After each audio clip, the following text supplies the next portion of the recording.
नमस्कार, आप देख रहे हैं बिस्तक। मैं हूं रजत Devgan.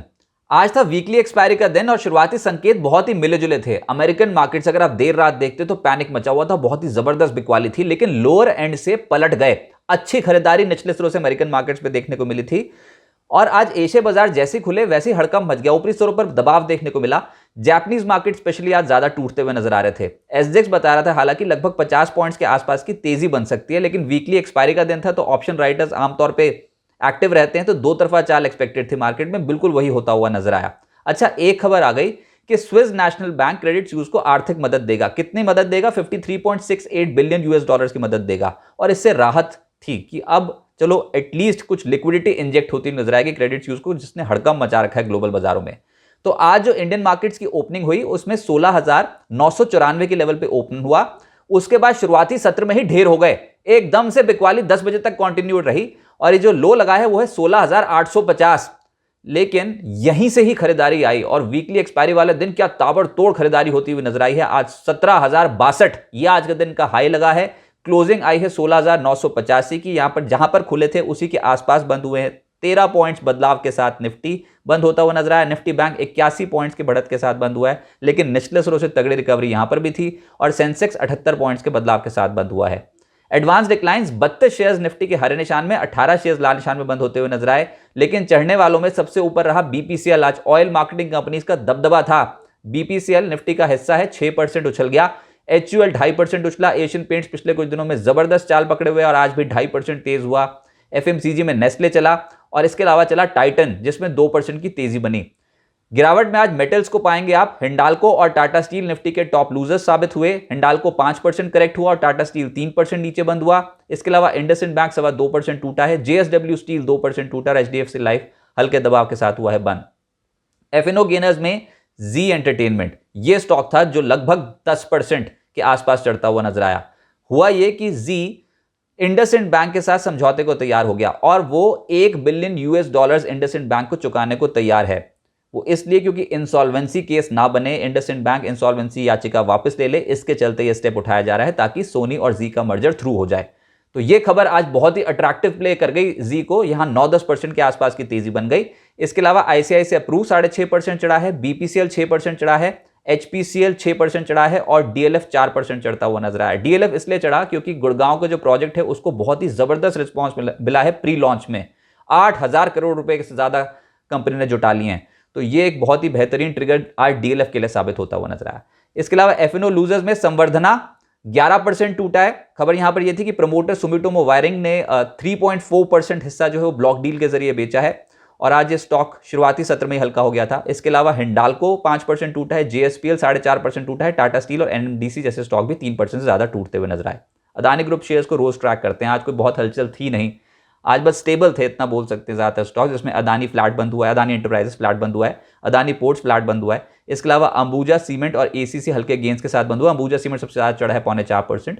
Adani green 5% upper circuit lock था। अदानी विल्मर 1.5% टूटा है। अदानी ट्रांसमिशन 5% चढ़ा है। एनडीटीवी लगभग 2% नीचे बंद हुआ है और ऐसे ही Adani power, Adani total gas में भी 1.5% से 3.5% के आसपास की गिरावट देखने को मिली। तो कोई बहुत बड़ी मूवमेंट्स नहीं थी, पर कोई ज्यादा आज तकलीफ की बात भी नहीं थी।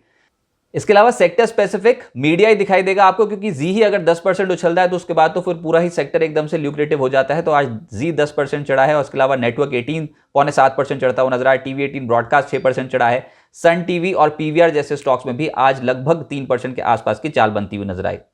Oil marketing companies, Avendus capital की एक रिपोर्ट आ गई। देखो, क्रूड पिछले कुछ दिनों में हल्का हुआ, $74 के आसपास आ गया है ब्रेंट। एवेंडस कैपिटल की जो रिपोर्ट आई उसमें अपग्रेड कर दिया ऑयल मार्केटिंग कंपनीज को उन्होंने, और यहां पर जो ओएमसीज की रेटिंग है उसको ऐड से बढ़ाकर बाय कर दिया।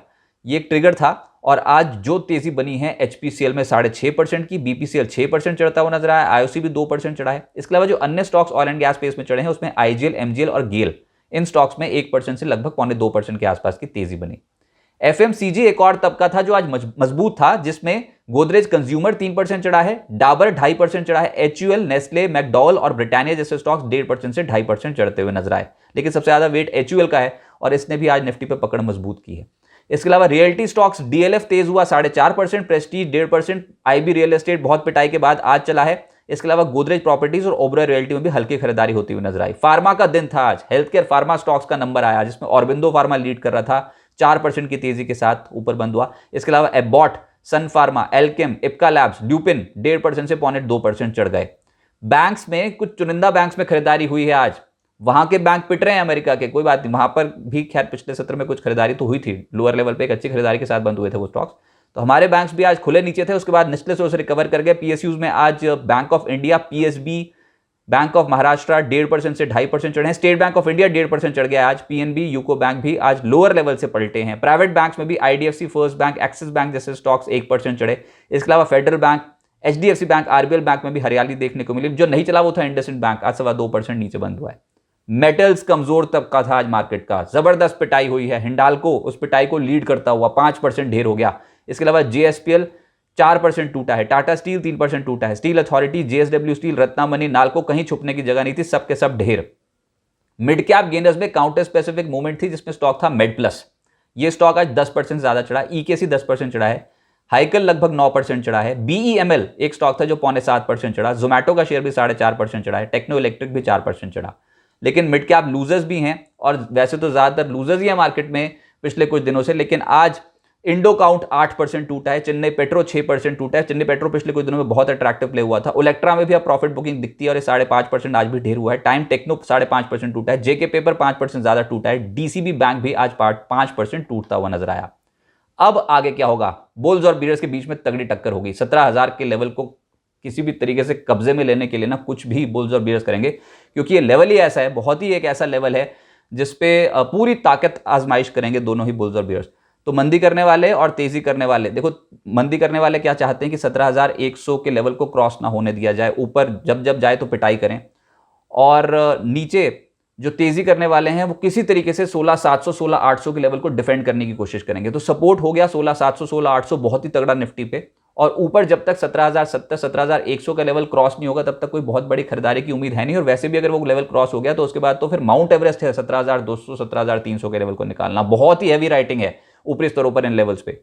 तो ये बाजार उतना आसान नहीं है, अगर थोड़े दिन कंसोलिडेट कर जाए तब भी बहुत बेहतर। लेकिन एक बार ये जो इंपॉर्टेंट जोन्स है ना 16,700 16,800 ये अच्छी तरह टेस्ट हो जाए बस। ऊपर से अमेरिकन मार्केट्स में और यूरोपियन मार्केट्स में जो भी खबर आएगी बैंकों से रिलेटेड वो बहुत ही क्लोजली ट्रैक होगी। आज जब बाजार खुले तो उसके बाद क्रेडिट स्यूज का जो शेयर है वो लगभग 23% ऊपर था, कल 14% नीचे था, आज 23% ऊपर, क्योंकि राहत पैकेज जो मिला स्विस नेशनल बैंक की ओर से उसका एक सेंटिमेंट इफेक्ट देखने को मिल रहा है। लेकिन जैसे मैंने कहा कि सपोर्ट जोन्स एक बार टेस्ट होने जरूरी हैं, 16,700 16,800 और 17,080 17,100 के लेवल के ऊपर ही कुछ खरीदारी बनती हुई नजर आएगी। इस समय बाजार पे किसी भी एक सेक्टर में कोई डोमिनेट पोजीशन नहीं बन रही है, मतलब ऐसा नहीं है कि कोई लीडरशिप सामने निकल के आ रही हो, कोई सेक्टर ऐसा नहीं निकल के आ रहा है सामने। और हम ज्यादा चढ़ नहीं सकते हैं, जैसे तेल मार्केटिंग कंपनियों के बलबूते, पेंट कंपनियों के बलबूते, फार्मा, मीडिया, ये कुछ ऐसे सेक्टर हैं जो इस समय तेज हुए हुए हैं और इसके बलबूते हम निफ्टी पे कोई बहुत बड़ी चाल देख ही नहीं सकते हैं। जब तक बैंकिंग और आईटी सेक्टर में खरीदारी नहीं होगी अच्छी तरीके से तब तक ये मार्केट उतनी स्टेबल नहीं दिखेगी। तो बैंकों का स्टेबल होना, आईटी सेक्टर का स्टेबल होना बहुत ज्यादा जरूरी है। अभी फिलहाल क्या करें, धीरे धीरे करके पोजीशंस ऐड करना शुरू करें। अगर यहां से बाजार और करेक्ट होता है 150-200 पॉइंट्स तो उसके बाद धीरे धीरे करके पोजीशंस ऐड करना शुरू करें। एक बार में जंप करके बाजार में इस समय ना उतरें, ट्रेंड नेगेटिव है तो पोजीशंस लाइट रखिए, सिस्टमैटिकली इन्वेस्ट कीजिए और गुड क्वालिटी ऑफ स्टॉक्स अपने पोर्टफोलियो में ऐड कीजिए। बाजार बेहतरीन मौका देगा और यहां से अभी कोई भी उछाल आएगा तो ऑब्वियसली उसमें पोजीशंस थोड़ी हल्की होती हुई नजर आएंगी। लेकिन देखते हैं ग्लोबल सेटअप कैसा होता है। अमेरिकन मार्केट्स के मूड माहौल पे ज्यादा डिपेंड करेंगे इंडियन मार्केट्स।